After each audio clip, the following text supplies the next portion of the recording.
Well, when I had finished college, Brenda and I had just gotten married, and we moved back here to Squim for a little bit, and I worked in a cedar mill here in town. And there are some other cedar mill rats that are still around that we all did that for a while.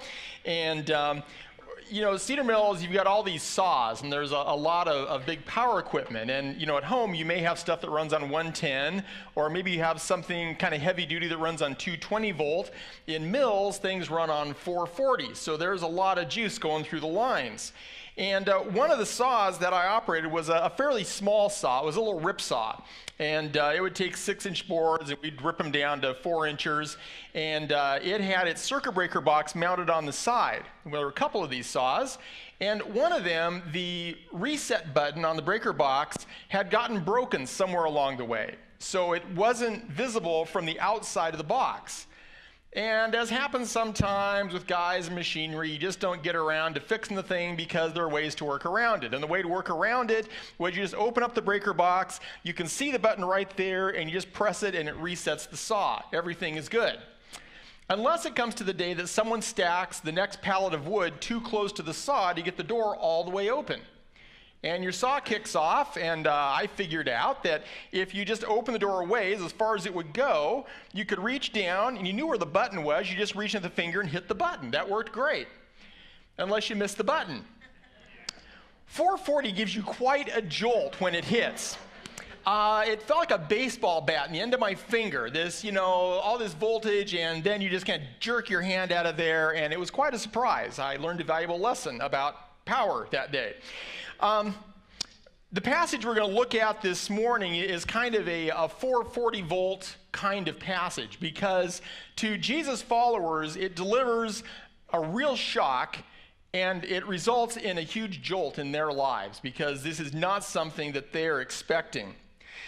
Last week we took a look in Mark's gospel at this feeding of the 4,000 and two physical miracles that bracketed it. There was the healing of a deaf man and the healing of a blind man.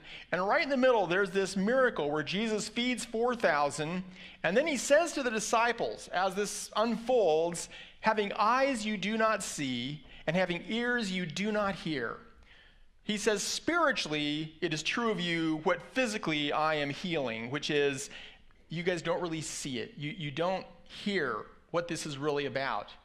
And the miracle of the healing of the blind man is actually at a very pivotal point in Mark's gospel, because not only does it bracket this feeding of the 4,000, it also forms a bracket to what comes after it, which is Jesus begins to talk about himself as a suffering servant.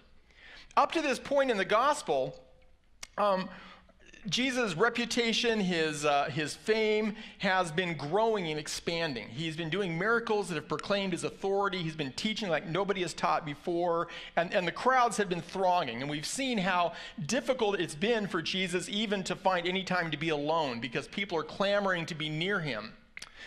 But what happens right at this point is Jesus begins to talk about something new.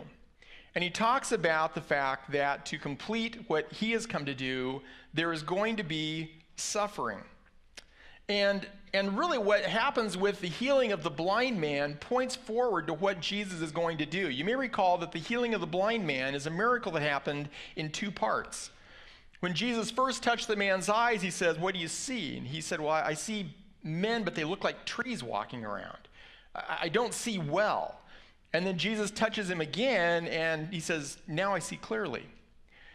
I don't think it's any accident that Jesus did the miracle in that way, or that Mark puts it right at this point, because what that man experienced physically is what the disciples are experiencing spiritually as well. We're going to see this morning that they begin to see Jesus like they've never seen him before, but they still don't really see him. What they think they see still is a misperception. It's not a well-formed image, and we're going to see how that begins to play itself out. So we're going to start at verse 27 of chapter 8, and we're going to see that Jesus is on the move again. Jesus went on with his disciples to the villages of Caesarea Philippi. This is about 25 miles from Bethsaida, which is where the blind man was healed. And as they're going along, Jesus has a question for them on this trip. On the way, he asked his disciples, "Who do people say that I am?" And they told him, "John the Baptist, others say Elijah, and others one of the prophets." Now, this whole thing of who is Jesus is a question that has been simmering just below the surface throughout in everything that Jesus has done up to this point. If we went back to chapter 1, verse 27, you'll find that it says the crowds were all amazed. They said, "What is this? A new teaching with authority. He commands even unclean spirits and they obey him." Or if we went on to Mark 2, talks about how he heals this lame man. And the people were amazed and they said, "We've never seen anything like this." Or later we have in chapter 4, the disciples who had seen Jesus calm a storm. It says they are filled with fear, and they said, "Who then is this? That even the wind and the sea obey him." Last week in chapter 7, we saw where the crowd said that they were astonished beyond measure. He's done all things well. And the question that is right under the surface in all of that is, who is this man? I mean, really, who does these things? Who says these things? Who is this? The theories have stayed fairly consistent. Jesus says, "Who do people say that I am?" And their response is, John the Baptist, others say Elijah, others say you're one of the prophets. And if you go back to Mark 6, 14 and 15, you'll find that the same list of characters were given there. Some said John the Baptist, others said he's Elijah, others said he's a prophet. Now, the thing about all of those characters, if you look at Elijah, you look at the Old Testament prophets, you look at John the Baptist, all of them were pre-runners. They were, if you will, warm-up acts. They were openers. That they were pointing ahead to someone, something else. They were looking for the main event. And so most people still are looking at Jesus and saying he looks like maybe he's another warm-up character. He's another one that's getting things ready, just like John the Baptist did, just like Elijah did, just like the Old Testament prophets. So the disciples have heard all of this stuff, but now Jesus makes it really personal to them. Verse 29. He asked them, "But who do you say that I am?" That word "you" in the Greek is interesting because it's actually unnecessary. In Greek, without boring you with the details, the verb say actually has embedded in it the "you," okay? So all Jesus needed to say was just the verb "say," and it would have implied, "Who do you say I am?" But he actually goes and adds in the word "you," and not only puts the word "you" in there alongside the verb, he puts it the first thing in the sentence, which in Greek means I'm putting a lot of emphasis on this. A way that we might term it is, "But you, yes, you, who do you say that I am?" That's the intent here. He's really focusing on what's your personal opinion. And to that, Peter comes back with a profound answer. Peter answered him, "You are the Christ." It's the Greek word for Messiah, for the anointed one. What Peter is saying is, I've come to the conclusion, from what I've seen, from what I've heard, what I've experienced, that you are not just an opening of an act. You are, in fact, the main event. You're the one who is the anointed one that God has sent. And Jesus' reply is interesting. He strictly charged them to tell no one about him. We've seen this before. We're going to talk more about that, this hiddenness of Jesus. Matthew recounts this same story. And in Matthew chapter 16, verse 17, here's what Jesus says to Peter. Jesus answered him, "Blessed are you, Simon Bar-Jonah," another name for Peter, "for flesh and blood has not revealed this to you, but my Father who is in heaven." Jesus says, Peter, you've had a profound insight. In fact, you're not even sure yourself where this insight came from. God has given this to you. So good job, Peter. Now, don't tell anyone. why didn't Jesus want Peter to reveal what was obviously a momentous part of this divine puzzle? You know, when you look at Jesus' life, you find that there was this careful balance that he had to maintain throughout. In order to fulfill his Father's plan, ultimately, Jesus had to leave himself vulnerable. The people who hated him had to be able, ultimately, to get at him. And so Jesus had to leave room for that to happen. If Jesus had rallied the troops, caused a mass uprising, his enemies would not have had the opportunity to carry out their plans. But at the same time, Jesus needed to demonstrate the authority of his message. He needed people to understand that he was someone greater than they had encountered before, that there was an authority to his teaching, that there was a special role that he was going to play. Even if they didn't fully understand it, he had to lay that groundwork. And yet all of that had to be done in the context of a very oppressive and agitated political situation. The common man on the street, the Jewish citizenry living under Roman rule, chafed at Roman rule. They wanted to be free, and they were looking for a deliverer, someone that would help them rise up and throw off the shackles of Rome. And so if Jesus let the cat out of the bag too much, he was going to find a crowd that was ready to riot and go to war if he would only lead them. And yet, if he underplayed it too much, he would fail to validate his identity to people who would soon be forced to decide if they're willing to follow him even to death. I think there are different reasons why Jesus silenced people at times. We saw him early on, a man who was possessed of a demon. The demon tries to declare that, I know who you are, you're Jesus. And Jesus says, be silent.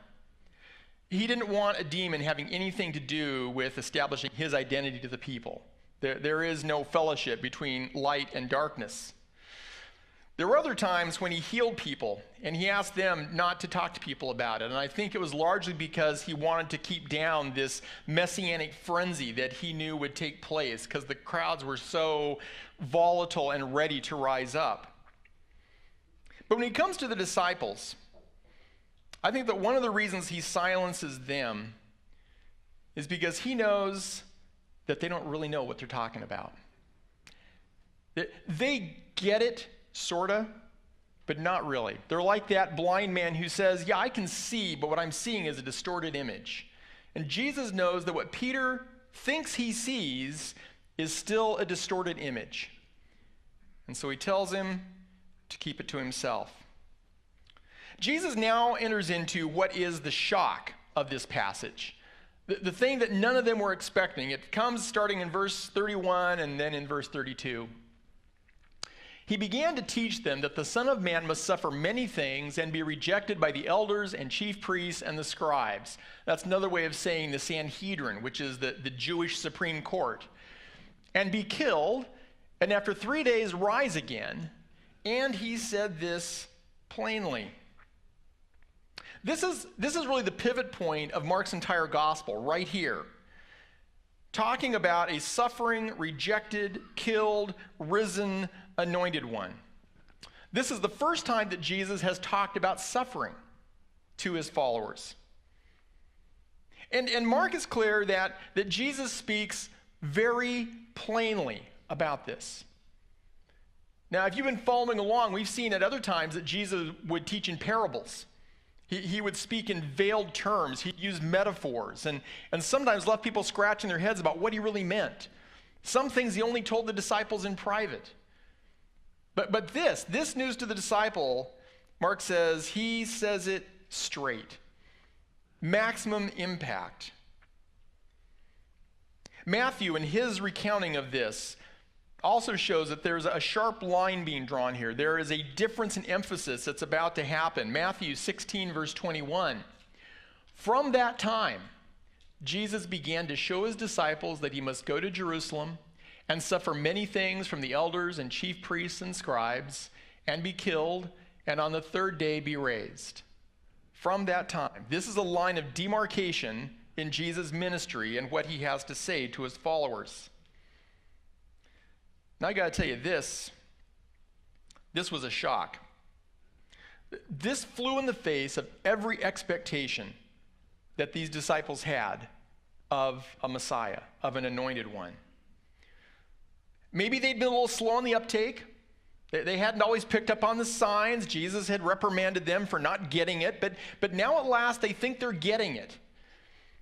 And once they put the pieces together, once they figure out who it really is that they've hitched their wagon to, they can see nothing but blue sky ahead. And now, suddenly, the one who is the deliverer starts talking crazy talk about rejection and death and suffering.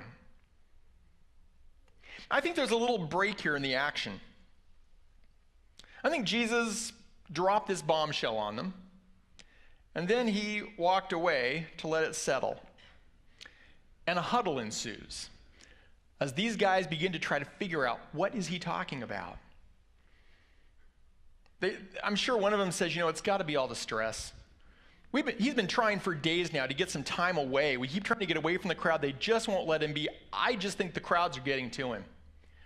Somebody else said, I think that last episode with those Pharisees where they're asking him for another sign after all he's done, I think he's just despairing that they won't accept him. And this is it's messing with his head.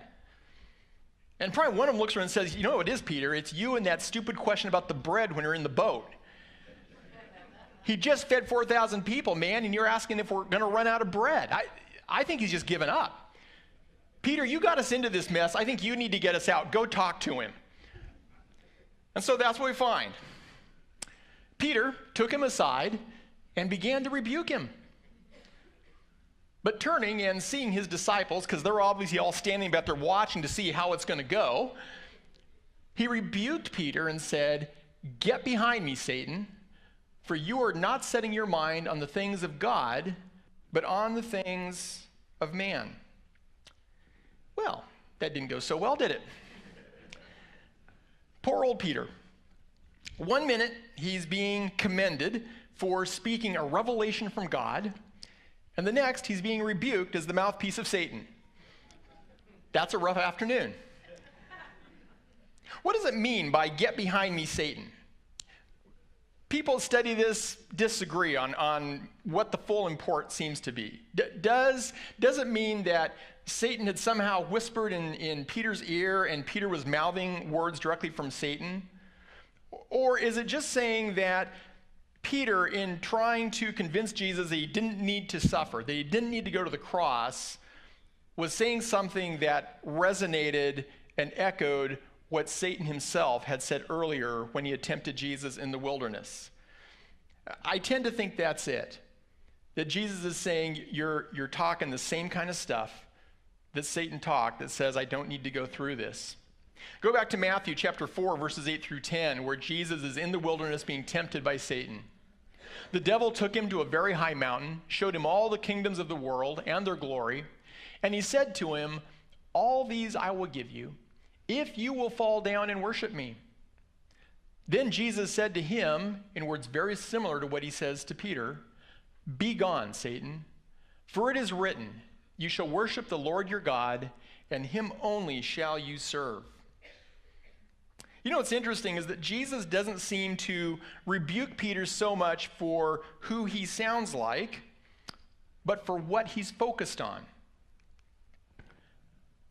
You're not setting your mind on the things of God, but on the things of man. That's the real problem, Peter. See, Peter's concern with Jesus' talk about rejection and death was that it flew in the face of his expectations of a political deliverer. That someone who would save the national kingdom of Israel, someone who would establish the kingdom of man. But Jesus knew that the kingdom of man was the core of the problem. The kingdom of God needed to conquer the heart of man. And the path to that victory was going to be a path of suffering. As I was thinking about this passage and listening to the news of the last week and really the last year, I thought, we've heard a lot of political rancor. There's been a lot of agitation. And in the course, I've heard various candidates touted as this is God's man, or that's God's man, or God's woman, because they stand for certain principles that we would affirm. And I guess I would just counsel us to be careful about announcing God's anointing on a political solution. Political solutions are always flawed, and they're always enacted by flawed people. Jesus was never confused that his message would be a political message. He carefully stuck to the point that his kingdom was not of this world. And it's probably wise for us to proceed with caution as well. Peter really had no way to grasp what Jesus was talking about, but Jesus knew that Peter's focus needed to change. And Jesus knew that even though Peter didn't fully understand it yet, it was time to begin to challenge him about some of his deeply held assumptions and beliefs about how the world was going to work. Well, now comes the jolt. Jesus calls the crowd. Calling the crowd to him with his disciples, he said to them, "If anyone would come after me, let him deny himself and take up his cross and follow me. For whoever would save his life will lose it. But whoever loses his life for my sake and the gospel's will save it. For what does it profit a man to gain the whole world and forfeit his soul? For what can a man give in return for his soul? For whoever is ashamed of me and of my words in this adulterous and sinful generation, of him will the Son of Man also be ashamed when he comes in the glory of his Father with the holy angels." He calls the crowd to him. We've seen times when Jesus spoke in parables to crowds, but only gave the definition to his disciples. And we've seen him take specific individuals aside to talk with them, to deal with them, to heal them. Jesus was always intentional and careful about what he said to whom. So if Jesus goes out of his way at this pivotal point to call everyone to him before he utters his next words, then I think it's fair to say that what he was about to say applied to everyone. And if it applied to all of them, then I think it applies to all of us. Fair enough? So what does he say? Well, he says, if anyone would come after me, let him deny himself. It really echoes what Jesus said to Peter regarding the focus of things, of man things versus God things. He said, if you want to follow me, it begins by denying yourself. And then he says, you need to take up your cross. I think we miss how much of a jolt this was to these people. See, we read it and we go, well, yeah, of course, the whole cross Christian thing, we get that. I mean, that's to be expected. Not by them. They had no idea where this story is going. The cross was the most vile, hated, feared implement of torturous execution that the Romans had. It certainly wasn't Jewish. All right? If the Jewish authorities put you to death, they might stone you to death. That doesn't sound very pleasant either, but it was a lot faster than the cross. And for the first time, Jesus pulls up this image about a cross and taking up a cross. Well, they knew what that meant. In the day, one of the ways that the Romans kept everybody aware of their power and kept people honest as to what could happen if you step across the line was condemned men who were to die on a cross had to carry the crossbeam through the city streets. And everyone that saw that man walking by carrying that crossbeam knew that they were looking at a dead man. There was no way out of this. And it was going to be a horrible, long, agonizing death.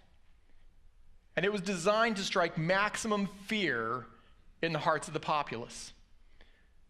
And when you finally arrived at the place of execution, those posts were set in very public places, along roadways, so the passersby would be sure to see those people dying, and they would understand the price of the crime. And here Jesus is saying to his followers, take up your cross. And then he says, follow me. See, what the disciples didn't realize at this point is that for Jesus, the image of walking to a cross was not a metaphor. He's not telling a parable at this point. This is actually prophetic as to what is going to happen. And he's saying to his disciples, I want you to follow me in this. What does that mean? What does it mean for us to take up a cross? Let me suggest to you that there are two poles that we can vacillate between. The first pole is narcissism. Narcissism is the unbridled love of myself. For a narcissist, nothing could be more alien than the thought of voluntarily walking to his own crucifixion. We may be willing to take up a cause, but not take up a cross. And yet, to that mindset, Jesus said, deny yourself. Now, the other pole that we can go to is masochism. If narcissism is the unbridled love of self, masochism is the unbridled hatred of self. It is the belief that by making my life hard, by doing something painful, by doing difficult things, that somehow I'm going to make up for what is wrong in my life. In the Philippines, every Good Friday, there are people of radical sects that try to physically imitate Christ's sufferings. Some of them crawl on their knees till they bleed, others drag a heavy cross, and some actually allow themselves to be crucified with real nails. Only for a few seconds, no one dies, but in this way they try to imitate what Christ did. And their hope is that in imitating that, in literally experiencing a crucifixion, that they will somehow earn God's favor. Is that what Jesus is commending to us when he says, take up your cross? See, the problem with narcissism and masochism is that both of them have as their focus the self. One loves itself too much, the other is too ashamed of itself and tries to punish itself, but both of them are consumed with the self. And to both of those mindsets, Jesus says, follow me. The narcissist dedicates himself to getting all he can for himself, and Jesus says, what ultimate profit is it to you if you win at that temporal game? If you get all the toys that this life has to give, and yet in the end, when you cross the river of death and you stand before God, you've lost your own soul. What have you really gained? To the masochist, who thinks that by stringent self-discipline, even suffering, that somehow he can earn God's approval, Jesus says, what can you give for your soul? How much do you have in your pocket? What's the price of your salvation? Can anyone really fill their own inner hole simply by digging deeper and faster under their own power? The answer is we can't. To that, Jesus brings a new point of reference. He says, follow me. He's already established his credibility. No one teaches like this. No one does what he does. He can be trusted to lead both in the wilderness as well as in stormy seas. The narcissist is invited to release his grubby grip on personal promotion and follow the one who does all things well. Jesus may not, probably won't, do things my way, but I choose to follow him because his way is better. And Jesus is the one who leads the way. He's the one who goes in front. He's the one who does the first thing that needs to be done that only he can do. That's the salvation of our souls. Only he can pay that price. Once that was done, that work no longer remains to be done. There's nothing for anyone else to pay for that except to accept that gift. Here's how Hebrews 10 says it. When Christ had offered for all time a single sacrifice for sins, he sat down at the right hand of God. Significant. He sat down. It's done. For by a single offering, he has perfected for all time those who are being sanctified.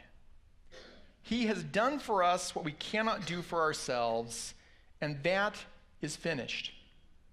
The masochist is invited to stop striving to expunge their own failures or to prove their worthiness to God, and simply to follow the one who invites them by grace to be part of his family. Jesus gives us a proper perspective on the cross. Jesus did not go to the cross for self-purification. He wasn't trying to prove anything to his Father. He wasn't trying to earn God's approval or make up for anything that he had done. He went as a perfect, sinless man to pay the price for our sins. In other words, going to the cross for Jesus was done out of love and out of obedience. And if he says to us, I want you to take up that same kind of cross, then what he's asking for us to do is not to try and pay our debt to God. We can't. He's already done that. What he's saying is, I want you to live your life in the same way. To live a life of sacrificial love and obedience. It's a profound irony that the cross Jesus carries is my cross. And the cross he asked me to carry is not for myself, but really for others. I want to wrap it up like this. I want you to make a fist. Let's start with your left fist. And this is going to be your narcissist fist over here. I'm left-handed, so I love me. What goes in that fist? What is it that you hang on to for you? And it's different for all of us. Maybe it's your time. Your time, protecting your time means more than anything to you. Maybe it's some relationship or relationships. I talked to a lady recently that she said she realized that in her life, a point had come where her grandchildren had become that thing that she couldn't think about letting go of. Maybe it's money and the security that money gives, that you can't imagine letting go of that security, or it's your reputation. Maybe part of that reputation is you're afraid to let people know about your faith, because if they found out what you believed and who you followed, they might reject you.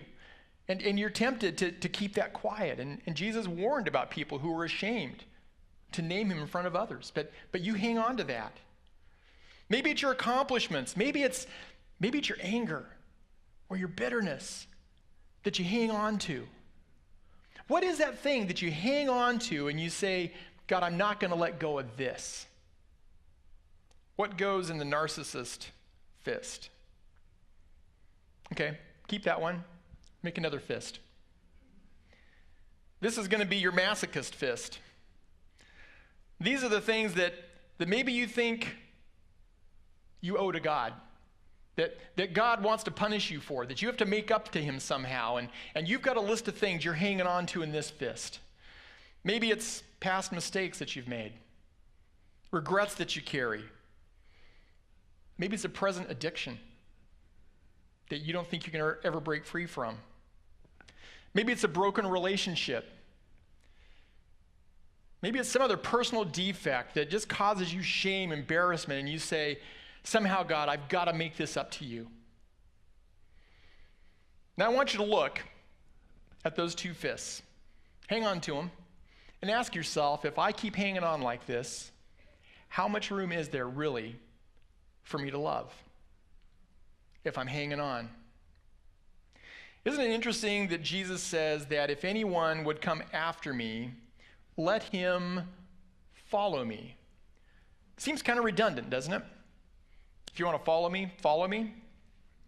But how often do we say, I want to follow Jesus, but we refuse to open the fist? See, following Jesus requires more than just desire. It calls for decisions, and they're not just one-time decisions. This isn't just walking down the aisle at some point at a crusade and making one decision to follow Jesus. Luke put it this way when he recounted this same statement. Jesus said, "If anyone would come after me, let him deny himself and take up his cross daily and follow me." It's a choice that we make over and over again. We're not attempting some grand spectacle. This is a day-by-day journey. It is 1,000 little steps, stumbling steps of obedience. So the question is, what is the decision that you need to make today? What is it? What have you got in those fists that you're not willing to let go of? You know, it's not just decisions about opening those fists. It's also decisions about giving ourselves in love and service. We let those things go, and then we say, "Lord, where do you want to use me? Who do you want me to love?" Love is fun when it's reciprocated. Love is harder when it's not, and when loving means nothing but sacrifice. Take up your cross and follow me. I've asked Becky to come. She's going to sing a song for us, and I just want you to listen to it. And maybe as a way of praying this through as you listen, go ahead and just keep those fists there in your lap. Say, "Lord, what is it? What is it I'm hanging on to? What is it you're asking me to let go of? Who is it? What is it you're asking me to embrace? What does it mean for me? Not to try and be on the cross that only you can do, which you've done for me. I'm forgiven. I'm yours. I'm secure. But what does it mean for me to follow you? What is that cross you want me to pick up?" Take this as a chance to pray and process that a bit with him.